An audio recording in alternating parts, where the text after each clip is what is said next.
Raul, when you came in the first time to the stadium, with all this history, and you saw the way the stadium looked, what did you feel? Oh, sad. Yeah, very sad. Very, very sad. Not only because of the stadium, but also the community. It was very tough. Did you feel like it was your responsibility? I mean, because you are part of the heart and soul of this community. So when something happens to the community, you have to, you have to respond at some level, right?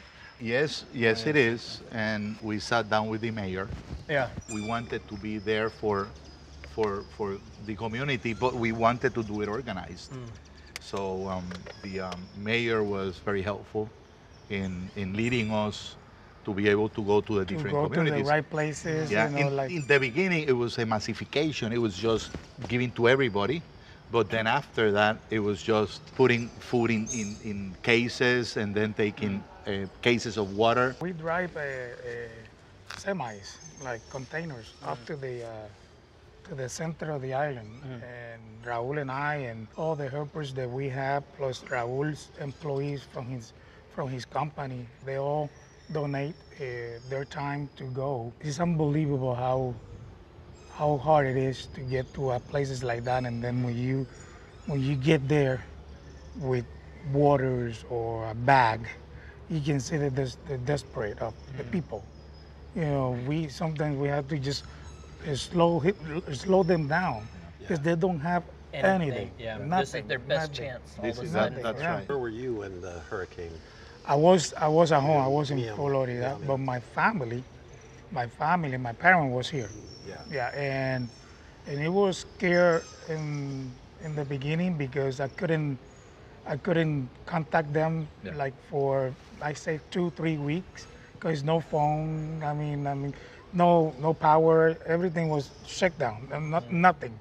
And so I was trying to communicate with my parents. And the only way I communicate with my parents was I have a friend that works in the government. And he flew in the helicopter to where my parents live. And then they saw them, coming out of the house, and he calls me and said they're okay. So like my wife, there were many Puerto Ricans watching this kind of in horror on the United States side. And like you, we couldn't communicate. My wife couldn't communicate to her brother. We flew here 3 weeks or a month after we did work. Like myself and a bunch of celebrities, Ricky Martin. When we came on the plane that JetBlue donated to us, so we flew. Like all of us on the plane with the plane full of, supply. And we land here, and I never forget this. The airport was closed. No flights in and out of here. So it was only us able to land and leave the next day.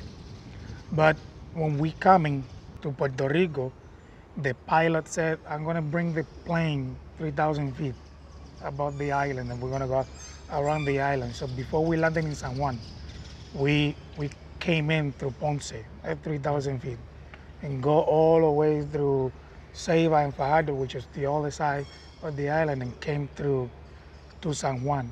And I'm not kidding you. What I saw, it was like, let's think about a big ball of fire comes through for 12 hours and left.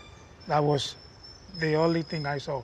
Trees just like with nothing on.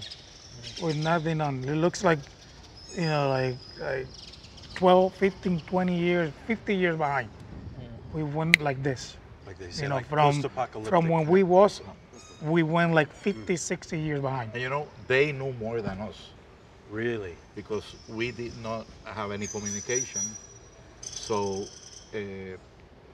everything that videos and TV and everything was going to the States, to our people in the States. But here we just could not see. We had to try to get the old antennas to see if we could get some TV image, There's so much more to explore, and we want you to join us on The Good Road. For more in-depth content, meet us on the internet at thegoodroad.tv. Hear more great stories, connect to organizations, and make sure you download our podcast, Philanthropology.